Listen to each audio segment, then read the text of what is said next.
In June of 2022, Capcom would make a large announcement. Resident Evil 4, the fan-favorite title in the series, would be getting a remake. Little did Capcom know that they were wading into a years-long debate about whether or not Resi 4 needs a remake. Some fans were optimistic to see a fresh coat of paint on a classic game, while some detractors stuck to their guns, saying that there's no reason to remake RE4. Since it's officially spooky season and the remake is still a couple of months off, today I wanted to take a look back at Resident Evil 4 with a few questions in mind. Is RE4 still good today? How would a remake benefit the game? And does the game need to be remade at all? Let's get into it.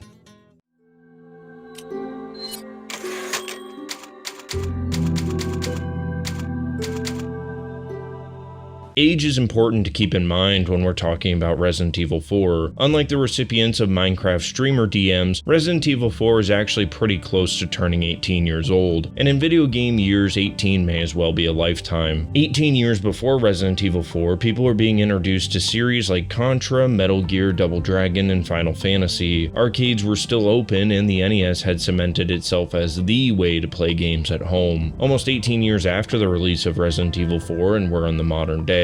Arcades are dead, and so are most of the great NES series. Hell, some might even say that modern gaming is dead. But hey, at least you can play all those old classics on your calculator now, and that's gotta count for something, right? This old age creates a hurdle recommending Resident Evil 4 to new players. As a gamer that was once a child, I remember how easy it was to think that newer games were way better just because they looked that way. Sometimes that is the case. I'm sure we've all had the experience of a friend recommending an old video game, only to go back and play that game and wonder where the fun parts in the other 40 FPS went. Trying to recommend a Fortnite Zoomer to sit down and play through a dusty copy of Resi 4 is the video game equivalent of my dad shoving Led Zeppelin 2 into my radio to show me what real music is. I'm sure that if the Zoomers played it, they would probably like it if they gave it a chance, but adults also try and tell them to give vegetables and going to school a chance, so I can see why they would be a little bit hesitant. The reality of the situation is that people like new things, and giving Resident Evil 4 a facelift isn't really for old fans as much as it is to try and bring in those new fans. This exact thing happened to me when I played the Resident Evil 2 remake. I wasn't new to the series. I'd played the games from 4 onwards, but the 2 remake was my first encounter with the more traditional parts of the series. After beating the remake, I went back to play the original, and while I appreciated what it was trying to do, I still ended up preferring the remake. Without the remake, I wouldn't have gone back to play the original at all, because from the outside it looks old and clunky, which is how I would imagine fans who picked up the series from 7 onward would look at Resident Evil 4 now. I think that a remake could bring in new fans, and if RE4 is as timeless as the anti-remake fans say, those new fans could easily boot up the older game and find themselves enjoying that one as well. So how timeless is the gameplay of Resident Evil 4 really? It's pretty damn timeless.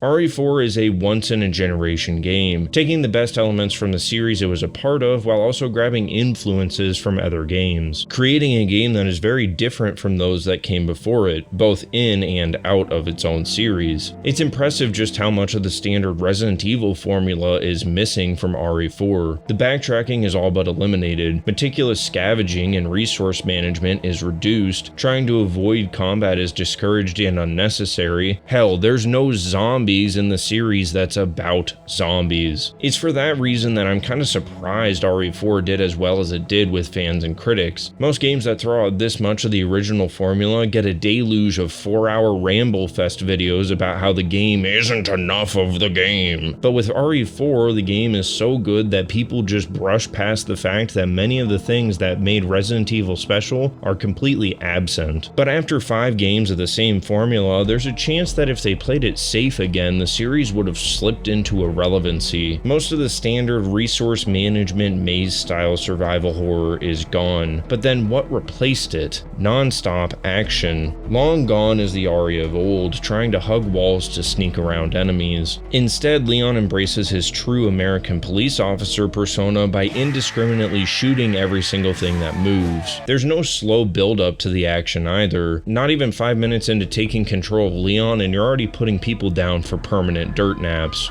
Hold it! Your Honor, in your last statement you used the phrase people, but let the record show that these aren't people. So technically my client wasn't committing homicide because he never killed any humans. Every head that he blew off was simply a result of an extended and unpredictable gamer moment. What the fuck? This isn't even a courtroom, and I don't know who you are. The name's Saul. Saul Goodman. You're Saul? Here's my business card. You know, Better Call Saul. You've seen the ads on TV. You know what I'm talking about. Are you one of Costner's friends? You know, well, yeah, I'm friends with Kevin. Well, okay, get the hell out of here. No, I'm not gonna call you. Just get out of here and go tell Kevin he's late on his rent again. Jesus Christ, I have to get better locks. He has a point though. The main enemies aren't people and they aren't zombies. They are ganados, which is derived from the Spanish word for cattle. The main monster rebrand isn't just for thematic reasons. It actually changes the gameplay as much as the new camera view does. Unlike shambling zombies, these guys can use tools like axes, rakes, bombs, and chainsaws.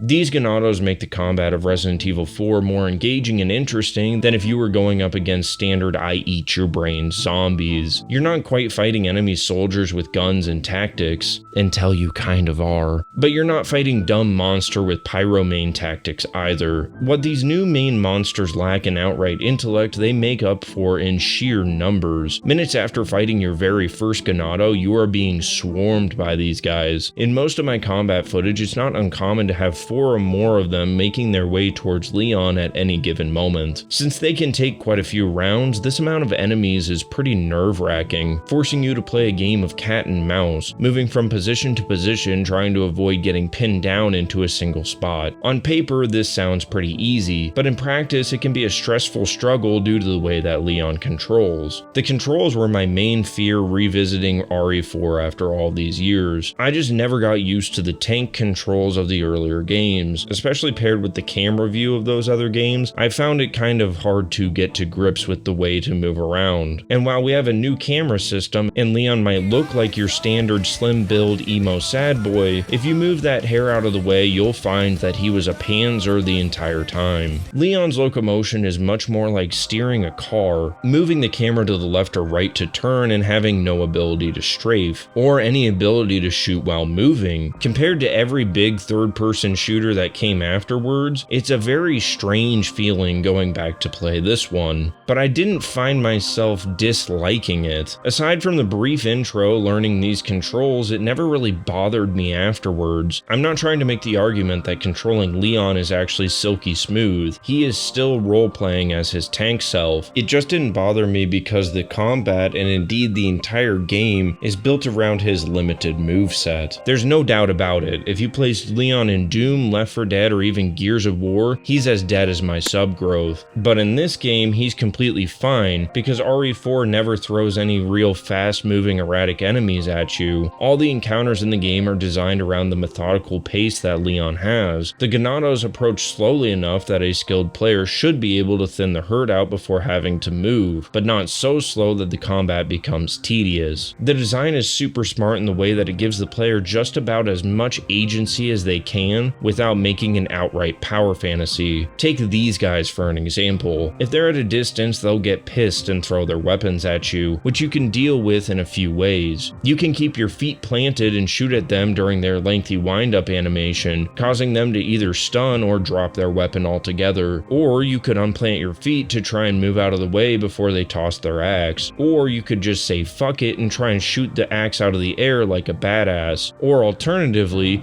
you could go for the pro gamer move and just get hit by the damn thing. The game is also smart in the way that it gives audio cues when there's zombies that are hidden to the side of you or behind you, making sure that the amount of times you die or take damage to a zombie that attacks you from off screen minimal. There's no one right way to play this game, with weapons and weapon upgrades being up to you. With this equal parts hilarious and mysterious traveling merchant, you're given quite a lot of choice in how to play, since he gives you access to more guns, upgrades, and even more storage storage space. The amount of freedom in how you want to play through the combat encounters gives the player plenty of room for creativity crafting their own experience. If you want to try and survive with just the knife or using the pistol only, that's entirely possible. If you want to avoid combat like it's the older titles, that's mostly possible too. RE4 invites challenge runs and experimentation, encouraging you to replay the campaign after seeing the end credits. This creates a lot of replayability on top of the absolutely goated Mercenaries mode, which will keep you coming back to test your combat skills in an arcade-like environment. It's a great complement to the combat that by the midpoint I was positively comparing it to the RE2 Remake, a game that I felt captured a great balance between action and danger that I found very satisfying. Hell, even 18 years later, Capcom is still recreating the zombies doing the ha ha ha you can't hit me head thing to try and throw your aim off. The main difference between the two games is really how RE4 heavily encourages combat instead of encouraging avoidance, with enemies rewarding things like healing items, more ammo, and cash for the aforementioned shop system. This creates a nice loop of being rewarded for participating in combat by giving you tools to do better in combat.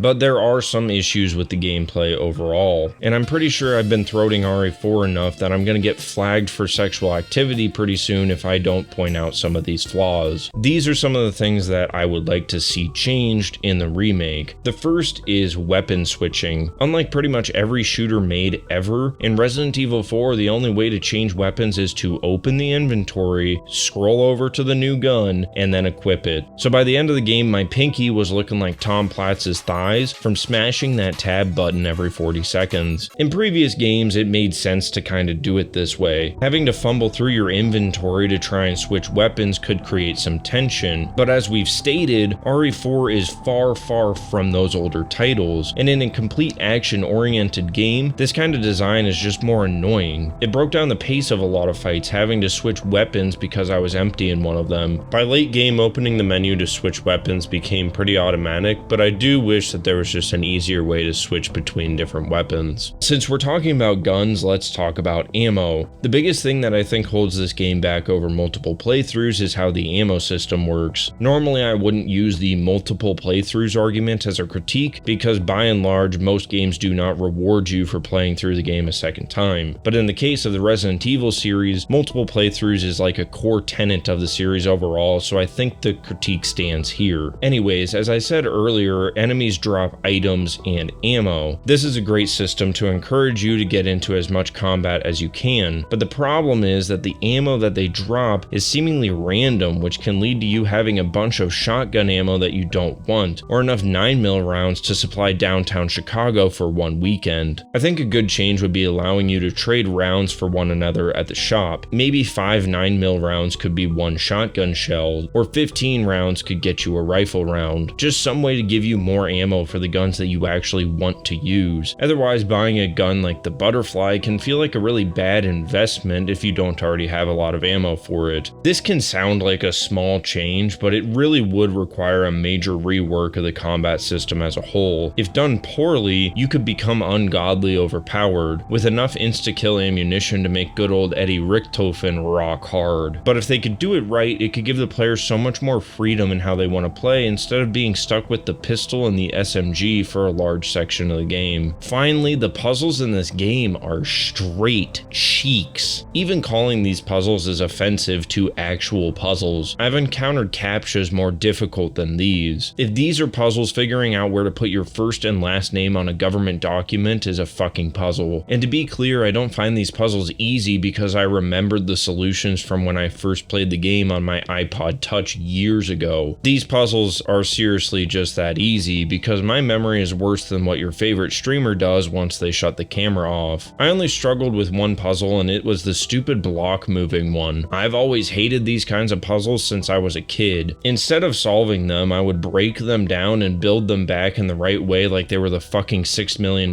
man. And when your hardest puzzle is a stupid block moving puzzle, I think you've messed up somewhere. I understand that the game is based around action and wants to incentivize action, but let's not forget what the great sage Miley Cyrus taught us all those years ago. We can have the best of both worlds. In the remake, I'd like to see them address that, either by beefing up the old puzzles or creating all new ones that are actually difficult. They could even just add more of them, because on top of the puzzles being too easy, there really isn't enough of them either. These are the only complaints in a game that has multiple escort missions in it. Back in 2005, they somehow managed to make these sections bearable, which really makes you wonder why, of all the things that other games stole from Resident Evil 4, bearable escort missions never was one of them. I'm sure the remake is going to have Leon with improved movement, but honestly, that's a part of the game that I don't feel needs to be changed. As stated earlier, the entire game is built around the way that Leon moves, so changing the movement requires more than just a couple of tweaks here and there. I'm hoping in giving Leon legs instead of 2 tank tracks, they don't rob the game of the tension and pace that it created with combat encounters, but if it's anything like RE2, I'm pretty confident that the combat will be just fine.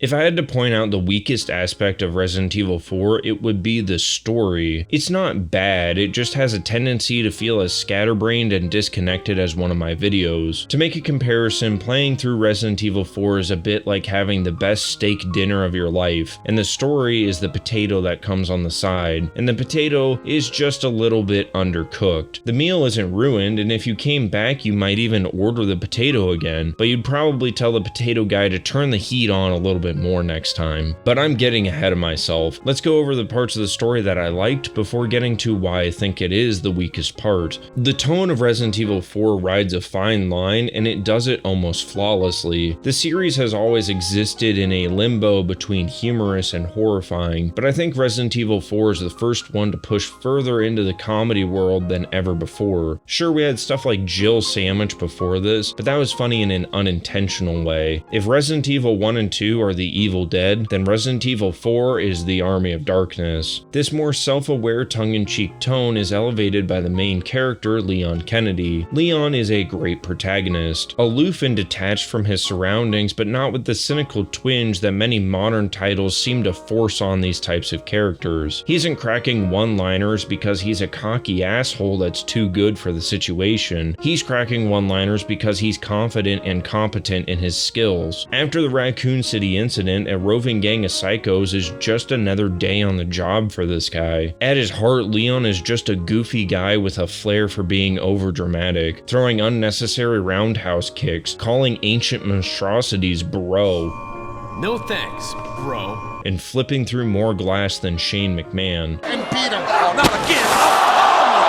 He's funny and the type of effortlessly cool that takes a lot of effort to write well. One too many one-liners and he'd be annoying and condescending to the world that Resident Evil 4 is trying to build. But if his roguish characteristics were taken away, he would just be another forgettable board of a protagonist. What some might see as a pro and others might see as a con is Leon takes this game away from being traditionally scary. With a different main character at the helm, RE4 would have been a much more scary game, but with Leon, he lightens the tone of an otherwise very dark and very distressing environment. Luckily for us, he's just one of many strong characters in this game. Even if a lot of the characters aren't particularly fleshed out, pretty much all of them are memorable in at least one way, threading the line between self-serious and absolutely absurd perfectly. The cast of Resident Evil 4 is borderline perfect, but they're somewhat betrayed by the pace of the game. Resident Evil 4 is a roller coaster ride of ideas, locales, and gameplay scenarios. This makes it feel fresh for the entire playthrough, never dwelling on one idea for too long. This design is what's made it stand the test of time over all these years, but this breakneck speed does come at the cost of fleshed out characters, especially with the villains. Outside of this little turd goblin, none of the villains really stand out to me. This guy is pretty much just Walmart Rasputin. This guy has only used me blade before he became only drink to death, and this guy is just Papa Emeritus but with parasites saints instead of Satan. I love these guys, but it's disappointing that they don't really get their own individual time to shine. It's kind of ironic that the game that took the most from Resident Evil 4 had this exact same issue as well. Even main characters that aren't evil get lost within the shuffle. Louise is interesting, but left me wanting way more interactions between him and Leon. Their chemistry is good enough that you could give these guys a whole game together. Instead, we don't get to see him for very long. By the time you're attached to the guy, he is gone from the story in a permanent fashion. And Ashley is, let me check my notes, the president's daughter, and she screams Leon sometimes, and by the end of the game, she wants Leon in her guts. So, after you take me back to my place, how about we do some, overtime? Sorry. You little stupid ass bitch, I ain't fucking with you! This habit of letting the story kind of slip through the cracks of the gameplay can be seen with Leon being infected as well. Early on, Leon and Ashley are infected with the very same bioweapon that is making the townspeople into monsters, which could lead to some interesting gameplay and story implications. But minus doing a little BTK roleplay at one point, you could completely forget that Leon and Ashley have anything wrong with them at all. Honestly, the story feels like it was the very last thing that got added to the game after the rest of it was mostly finished, trying to string together different ideas and areas into one grand adventure. But with the advantage of more time with Capcom revisiting this game, I think it's worth going back and fleshing some of these ideas out, giving us more interactions with friends and foes, and making Ashley more than just a girl who's horny and yelling. From the trailers, it already looks like they're having the infection play a bigger role in changing Ashley to have some more character. RE4 is a game with a lot of great moments and a lot of great story set pieces. I just wish that we could see more of an interesting world that these things hint at.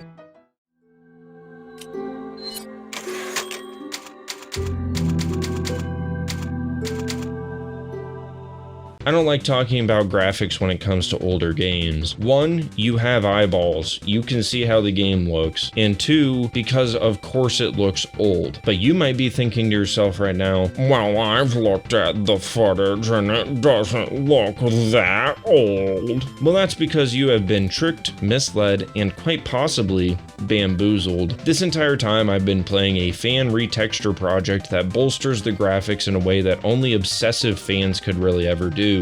Doing crazy shit like locating the actual places that the texture photographs were taken to get new high quality photos of them to then turn back into textures. If you're looking to play Resident Evil 4 in 2022 or beyond, this is the best way to play it. Without the mod, the game still looks good. This is because RE4 had great art direction and monster design, but it is an undeniably muddy looking game. It is from 2005 after all. The HD mod is very subtle in what it does. It feels more like washing the windows of your house rather than moving into an entirely new house to get cleaner windows. This project took the fantastic world of RE4 and cleaned it up and restored it, changing the game to look like the way people remember it looking in their mind's eye. This project stays extremely true to the original, not really adding things that weren't there except for some minor things like lighting. I'll have a link in the description to both the mod and some videos about the development of the mod, because it's a fascinating project and more people need to know and enjoy it. As I said earlier, without it, RE4 still looks pretty good. It would never ever pass as a new game, but it does go to show that good art direction is almost as good as technically impressive graphics. One of the easiest places to see this is in the monster design. The parasite creatures legitimately make my skin crawl. The big blade head things are just kind of gross, but some of the other ones are downright disgusting. My least favorite ones are the ones that detach from the host and start moving around on the ground. When they skitter around, it looks like a face hugger fucked a daddy long legs. It is truly the stuff of nightmares. I wouldn't say that they are the most disturbing enemies. Those guys come later. They're the regenerators and the Iron Maidens, human-looking monstrosities that quiver and quake and shake as they move their way towards you. From a visual perspective, they're scary, but they're also scary because they take and deal a shitload shitload of damage. They have really weird interactions, like if you shoot their legs off, they start to flop on the floor like a fish, which is equally humorous and unnerving. A lot of the monster designs are pretty timeless, so I'm not really sure how much upgrading they really need to do. If I had to place one complaint about the current graphics that I didn't care for, it's the lack of color. As much as I love the muted color palette of late fall, seasonal affective disorder exists for a reason. It does fit the atmosphere, but the dark earthy tones can make the game look a little bland. Indoors are a little bit better because you have all the paintings on the wall to give the place some more color, but I would still like to see some more color overall in the remake. I'm not asking for Fortnite level bright colors everywhere, but the game could be served by being a little less gray and brown. Granted, RE4 was kind of a pioneer when it came to bringing this look to popularity. I can remember RE4 and Halo 2 as two of the big rated M games that seemed to sap a lot of the color out of the image to appear more serious and mature. I've personally never really liked this look. I've never really loved the black and brown look that seemed to plague shooters for the next decade as a result either, but I do understand that the color palette is a large part of RE4's identity. It's just not really for me. Really, all the remake needs to do is high quality models, textures, and maybe a splash more color. They don't really need to overhaul monster or world designs because I think they're so good already.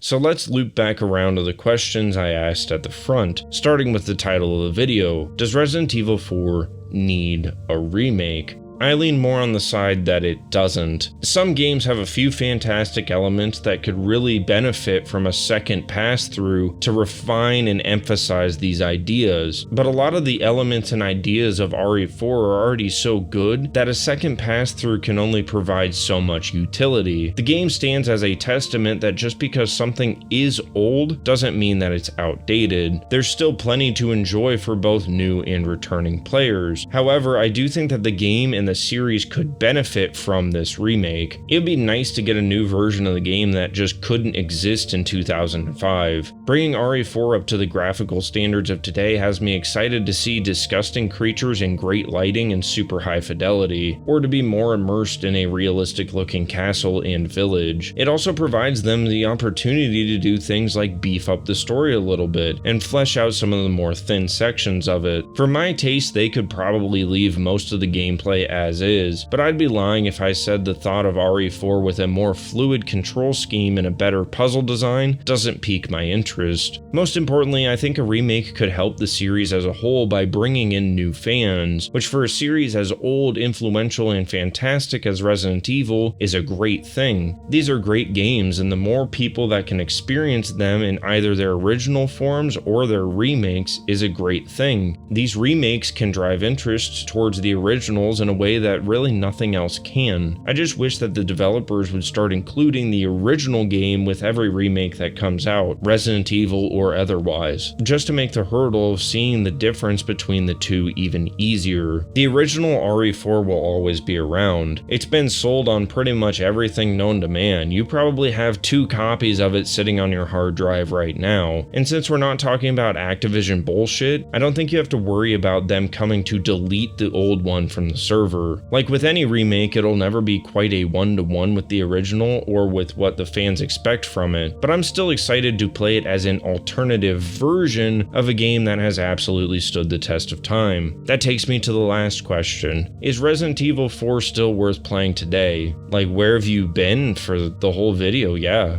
it has been. In the meantime, dude, if you have not played Resident Evil 4, you need to fix that. It's a certified hood classic, and it deserves the spot on every top 100, top 10, top 25 list it's ever been on, including my own. Like, go play this game. Yes, it's worth it. Now, if you guys will excuse me, I gotta go play some bingo. Where's everyone going? Bingo?